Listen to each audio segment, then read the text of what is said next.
নমস্কার, নিউজ ভ্যানগার্ডের পর্দায় আপনাদের প্রত্যেককে স্বাগত। আপনাদের সঙ্গে এই মুহূর্তে আমি রয়েছে শতাব্দী। নজর রাখছি আজকের গুরুত্বপূর্ণ খবরে।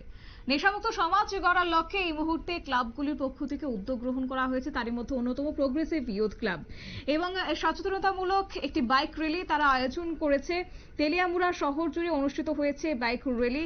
নেশামুক্ত সমাজ গঠনের লক্ষ্যে প্রোগ্রেসিভ ইউথ ক্লাবের উদ্যোগে নেশা বিরোধী সচেতনতামূলক এই বাইক র্যালির এবং ত্রিপুরা রাজ্যের ঐতিহ্যবাহী সুনামধন্য খোয়াই জেলার অন্যতম বনেদি ক্লাব তথা তেলিয়ামুড়া প্রোগ্রেসিভ ইউথ ক্লাবের 15 দিন ব্যাপী সুবর্ণ জয়ন্তী বর্ষ উদযাপন উপলক্ষে বিভিন্ন সামাজিক কর্মক্ষেত্রের পঞ্চম দিনে নেশামুক্ত সমাজ গঠনের লক্ষ্যে এক সচেতনতামূলক বাইক র্যালি ও নেশার বিরুদ্ধে সচেতনতামূলক লিফলেট বিতরণের আয়োজন করা হয়েছে বুধবার।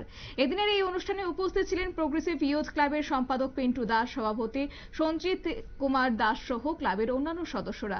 কি রয়েছে বক্তব্য শুনুন। আমরা একটি বাইক র্যালি করেছি এবং এই বাইক র্যালির মাধ্যমে আমরা নেশামুক্ত সমাজ গড়ার একটা প্রচার করেছি। আমরা আশাবাদী যে আমাদের এই প্রচারের মাধ্যমে আজকের যে যুব সমাজের কিছু কিছু অংশ নেশার সঙ্গে যুক্ত হচ্ছে, তারা এটা দেখে শিক্ষা নেবে এবং নেশামুক্ত সমাজ, নেশামুক্ত তেলিয়ামুড়া গড়ার ক্ষেত্রে আমাদের সহযোগিতা করবে। এই র্যালি চলাকালীন আমরা নেশামুক্ত সমাজ গড়ার জন্য আমাদের ক্লাবের পক্ষ থেকে একটা লিফলেট বিতরণ করেছি পথ চলতি।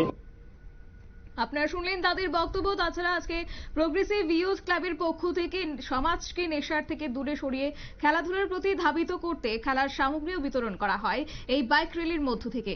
এবং এদিন তৎসঙ্গে সন্ধ্যায় ক্লাবের উদ্যোগে তেলিয়ামুড়া শহরে বিভিন্ন প্রান্তে আয়োজিত হবে নেশা বিরোধী কার্যত পথনাটক, এমনটাই আজ জানানো হয়েছে।